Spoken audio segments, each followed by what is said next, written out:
언노운 지혜.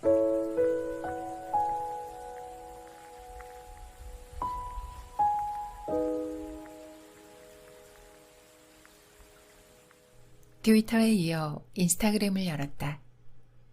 나는 트위터와 인스타 계정을 똑같은 아이디와 닉네임으로 굴리고 있다. 내 닉네임은 앙팡이다.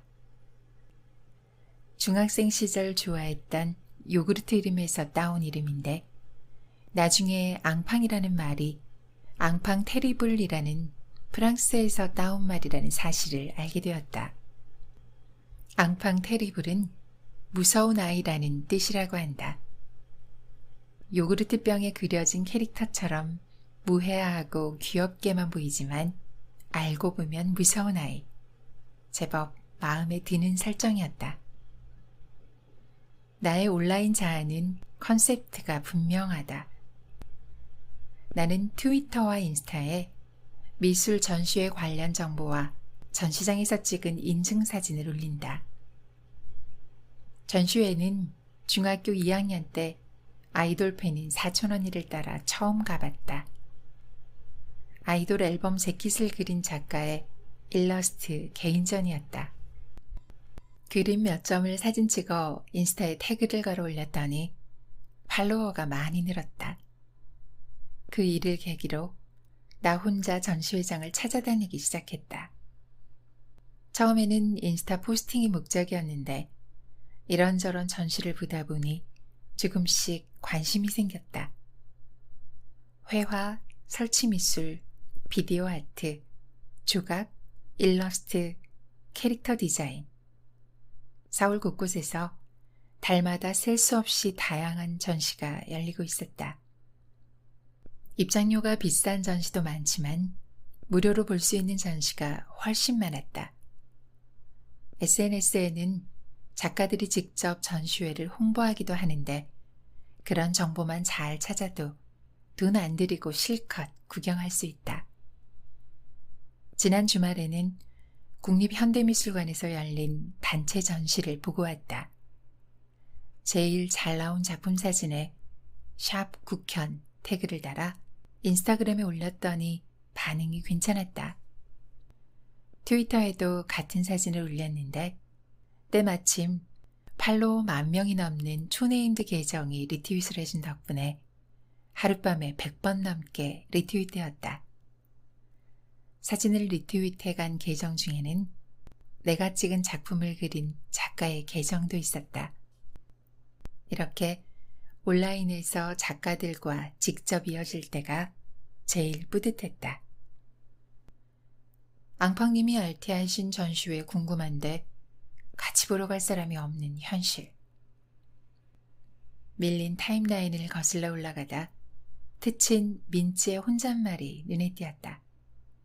트친이 내 닉네임을 거론하는데 그냥 넘어가는 건 예의가 아니지. 나는 잽싸게 민지에게 답멘션을 보냈다. 원래 전시는 혼자 보는 거예요. 아, 앙팡님. 민지도 쏜살같이 답을 보내왔다. 나와 민지가 나누는 대화 타래가 메신저 화면처럼 차례로 엮여 내려갔다. 제가 미술 알못이라서 혼자 보러 가면 뭐가 뭔지도 모르고 입장료만 날릴 것 같네요. 뭐 어때요? 감상은 주관적인 건데요. 그럴까요? 앙팡님처럼 미술 잘하시는 분이 옆에서 조곤조곤 설명해 주다가 제가 잘 모르고 뻘소리하면 날카롭게 지적해 주기도 하고 너무 좋을 것 같다죠. 뭐죠 그건? 너무 구체적인데요. 크크. 혹시 제가 또 복주했나요? 민지님, 전시보다는 전시회 데이트를 원하시는 것 같은데요. 네, 실은 그렇답니다. 죄송합니다. 우선 데이트 상대부터 찾으셔야 하지 않을까요? 민지와 대화하는 동안 나를 괴롭히는 앵무새들의 소음이 조금씩 희미해져 갔다. 트위터는 최고의 노이즈 캔슬링 이어폰이다. 온라인 세계에 집중하고 있는 동안에는 현실의 앵무새들이 나를 방해하지 못한다. 엄마가 옷차림을 트집 잡을 때도, 아빠가 술에 취해 귀찮게 굴 때도 트위터 어플만 켜면 그만이다. 물론 트위터에도 멍청한 앵무새들은 넘쳐난다. 하지만 그만큼 똑똑한 사람들도 많다. 트위터에는 대통령, 연예인, 예술가, 교수, 의사 같은 전문가들이 자기 직함을 내걸고 의견을 피력한다. 진부하고 지루하기만 한 나의 현실에서는 만날 일이 없는 사람들이다. 물론 나는 의사나 교수라고 해서 무조건 똑똑하다고 믿지는 않는다. 진짜 똑똑한 사람은 똑똑해 보이는 직업을 가진 사람이 아니라 자기 자신이 누구인지를 분명히 아는 사람이다. 자신이 누구인지를 알려면 자기가 무엇을 좋아하는지부터 알아야 한다. 나는 일찍이 초등학교 때부터 나의 취향을 파악했다. 아주 어릴 적부터 나는 남들과는 다른 것에 끌렸다. 예를 들자면 끝도 없다. 우선 나는 아이들이 다들 좋아하는 초콜릿을 싫어한다. 불닭볶음면처럼 덮어놓고 매운 음식도 질색이다.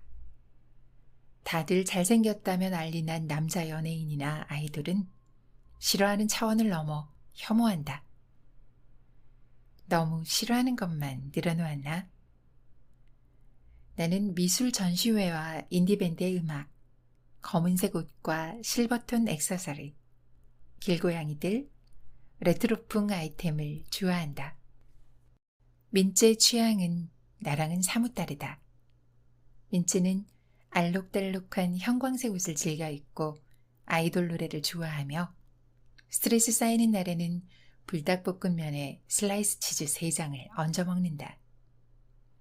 그래도 민츠는 다른 앵무새들이랑은 다른 존재라고 할 수 있다. 왜냐하면 민츠는 무지개니까. 무지개는 성소수자를 상징한다. 민츠의 트위터 프로필에는 무지개 깃발 모양 이모티콘과 함께 연보라빛과 흰색, 진한 녹색 줄무늬 깃발 모양 이모티콘이 붙어있다. 그 깃발은 젠더 퀴어와 논 바이너리의 상징이라고 한다. 젠더 퀴어는 성소수자의 한 종류다. 흑인, 황인, 백인 등 인종이 여러 가지로 나뉘는 것처럼 성소수자들도 다양하게 나뉜다. 동성애자, 양성애자, 트랜스젠더, 무성애자. 그리고 또 뭐가 있더라? 종류가 너무 많아서 잊어버렸다. 아무튼 젠더 퀴어는 남성이나 여성 중 어느 쪽에도 속하지 않는 사람을 뜻한다고 한다. 처음 젠더 퀴어라는 단어를 트위터에서 봤을 때는 트랜스젠더랑 같은 개념인 줄 알았는데 비슷하면서도 다르다고 민치가 설명해 주었다. 민치 같은 무지개들이 쓰는 용어들은 워낙 복잡하고 영어가 많아 이해하기 쉽지 않았다.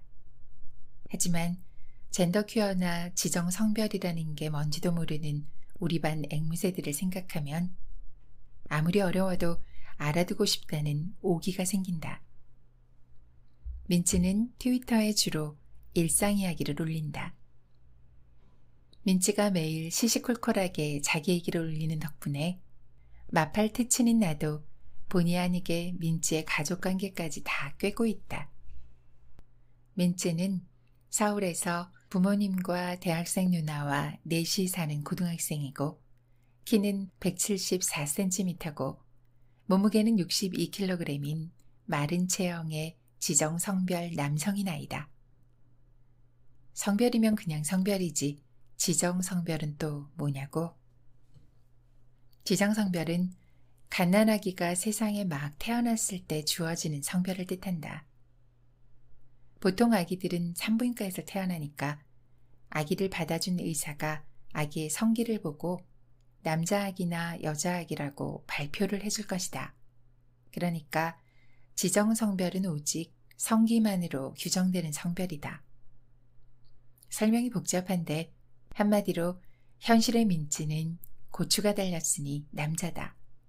하지만 민지는 자신이 단순히 고추 달린 존재로만 규정지어지는 것을 거부한다. 그러므로 민지를 일방적으로 남자, 남고생이라고 부르는 건 실례다. 민지는 종종 트위터에 셀카를 올린다. 쌍꺼풀 진 큰 눈이 귀엽고 패션 센스도 내 취향과는 거리가 멀지만 좋은 편이다. 아, 그래, 나도 안다. 남의 외모를 평가하는 건 올바르지 못한 태도라는 걸. 하지만 솔직히 못생긴 사람보다는 멋지고 예쁜 사람과 친해지고 싶다. 누군들 안 그러겠어? 민지와는 달리 나는 가급적 SNS에 셀카를 올리지 않는다. 아주 가끔 셀카를 찍을 때는 반드시 마스크를 쓰고 찍는다. 모르는 사람들에게 외모 평가를 당하고 싶지는 않으니까. 트위터에는 몇 년 동안 셀카 한 장 공개하지 않은 채 입담과 정보력만으로 수천 명이 넘는 팔로워를 이끄는 네임드 계정들이 많이 있다.